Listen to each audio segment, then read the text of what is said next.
Hello guys, mag-aayos na tayo ngayon ng mga school supplies na binili ko para sa mga bata.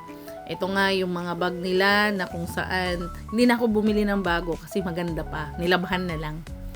At iaayos na natin, bumili na ako ng kanilang mga school supplies kahit na ilang weeks pa bago ang pasukan kesa yung makikipag-siksikan ka pa.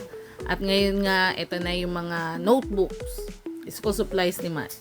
Bumili ako ng Shyam na notebook. Hindi ko alam kung ano pa yung mga kakailangan nila. Kung sakaling may kailangan pa si Matt, at least madali na lang na bumili. Ayan, bumili ako ng iba't ibang kulay. Minsan sa elementary, nilalagyan nila ng numbers. Envelope para sa mga activities nila.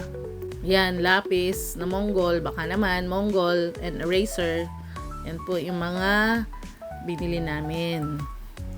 At yan nga, tinawag ko si Matmat dyan para siya maglagay ng kanyang mga gamit. Kasi hindi siya marunong maglagay ng notebook.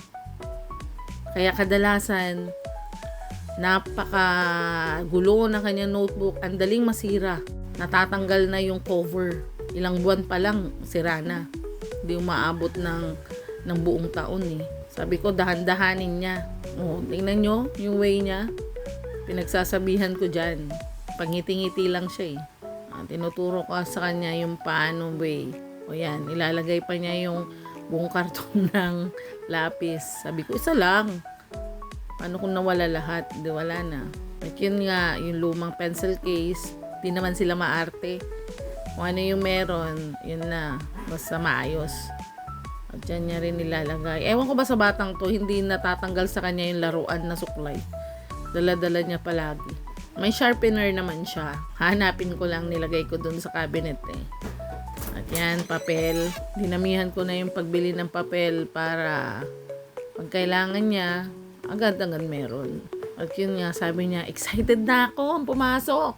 Ngayon nga daw, papasok na daw siya. At ngayon naman, susunod naman si ate. Ganun din, bumili ako ng correction tape, ng kanyang stapler, notebook na 3 bago, yung iba luma na, tinanggal lang yung mga may sulat kasi maganda-ganda pa, konti lang kasi ang nasulatan niya. Kaya ang tip ko sa mga bibili ng notebook nila, ang bilhin nyo yung medyo matigas ang cover niya na hindi madaling malukot o masira kaagad para magamit pa next school year. Kaya yan, maganda pa Kasi yung bibili, kinausap ko si ate na kung pwedeng hindi na muna bumili. Opo, sabi naman po niya. Ayan. O di tipid. Yun nga lang, ang binili niya, yung sterling. Kala ko makakatipid ako eh. Siyempre, kung hindi na naman niya magamit, yung ibang notebook dyan, hindi na naman niya magamit lahat ng leaves niya, hindi niya masusulatan. Gagamitin niya ulit next school year. 1 whole at saka 1/2 lengthwise. Bumili din siya ng kanyang pencil case na may sharpener. Sabi nga ni Mate, ba't daw may sharpener? Hindi naman siya bata. At yan, ilalagay na sa kanyang bag. Sa bag ni ate. Tinuturuan ni ate si Matt kung paano yung tamang paglalagay ng notebook. Yan lang guys. Salamat!